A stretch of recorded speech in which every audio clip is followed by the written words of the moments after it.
नमस्कार दोस्तों, माननीय नैनीताल हाईकोर्ट के शिफ्टिंग को लेकर जनमत संग्रह करवाया जा रहा है। 8 मई 2024 को माननीय नैनीताल हाईकोर्ट की डबल बेंच ने हाईकोर्ट को शिफ्टिंग करने के लिए एक वेबसाइट पर ऑनलाइन लिंक दिया है, जिसमें लोगों ने अपनी राय व्यक्त करनी है। उस लिंक के अलावा मैं सोशल मीडिया के माध्यम से भी संवैधानिक, लोकतांत्रिक और मौलिक अधिकारों के तहत एक नागरिक होने के नाते ये कहना चाहता हूँ कि नैनीताल हाईकोर्ट हमारे नैनीताल ज़िले में ही रहना चाहिए।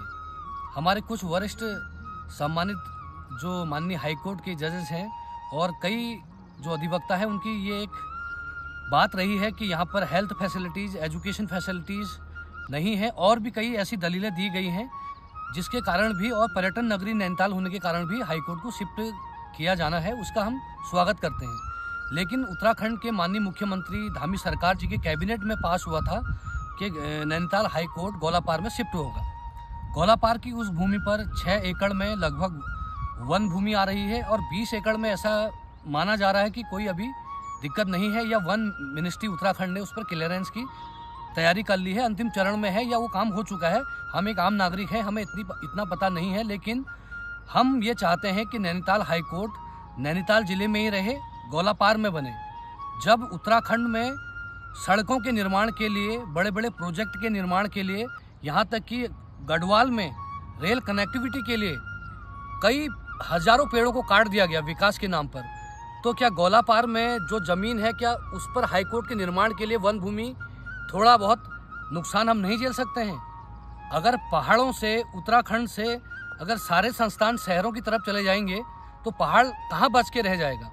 आज उत्तराखंड नैनीताल ऐसी जगह पर है, अगर गौलापार में हाईकोर्ट खुलता है तो हमारे कुमाऊं, गढ़वाल दोनों क्षेत्रों को उसका लाभ मिलेगा। हल्द्वानी में आपकी रेलवे की कनेक्टिविटी है, बस कनेक्टिविटी है, हेल्थ फैसिलिटीज़ हैं, एजुकेशन की फैसिलिटीज़ हैं और पहाड़ के लोग भी चाहते हैं कि हाईकोर्ट अगर शिफ्ट होता है वो गौलापार में होना चाहिए। ये तो अचानक 8 मई 2024 के जो आदेश हुए हैं उसमें IDBL ऋषिकेश की जो ज़मीन के मुद्दे पर चर्चा हो रही थी, उस पर हाईकोर्ट की शिफ्टिंग का मुद्दा आ गया। ये बड़ा अचंभित करने वाली बात है। IDBL ऋषिकेश की जो ज़मीन है उस पर अवैध अतिक्रमण वहाँ के पुराने कर्मचारियों ने किया है। सरकार को उन कर्मचारियों के अवैध अतिक्रमण पर सुनवाई करते हुए उस अतिक्रमण को हटवाना चाहिए। लेकिन हम ये कहना चाहते हैं कि अगर पर्यटन नगरी नैनीताल से हाईकोर्ट को अगर कहीं शिफ्ट किया जाना चाहिए वो है गौलापार। और अगर सरकार गौलापार में भी हाईकोर्ट निर्माण के लिए तैयार नहीं है तो वो नैनीताल जिले में ही कहीं अन्य भूमि का चयन करे, सरकार की जिम्मेदारी है। जब डबल बेंच का ये आदेश है, हम माननीय हाईकोर्ट के आदेश पर कोई टिक्का टिप्पणी नहीं कर सकते। हम माननीय न्यायालय का सम्मान करते हैं। हम एक पहाड़ के आम नागरिक होने के नाते अपनी राय भी प्रकट कर रहे हैं और ये भी कहना चाहते हैं कि ये पूरे पहाड़ की भावना है, हमारे सारे उत्तराखंड क्षेत्र के पहाड़ी अंचल के लोगों की भावना है कि न्याय का मंदिर, जहाँ पर गरीब, अमीर, मध्यम वर्गीय सभी लोग आशा लेकर आते हैं और स्वयं हमने उस मंदिर से न्याय लिया है, तो हल्द्वानी से बेहतर विकल्प कहीं भी नहीं हो सकता है। जब उत्तराखंड राज्य निर्माण हुआ उस समय अस्थायी राजधानी के तौर पर देहरादून को चुना गया और माननीय हाईकोर्ट का जो स्थापना हुई उसकी नींव नैनीताल में रखी गई।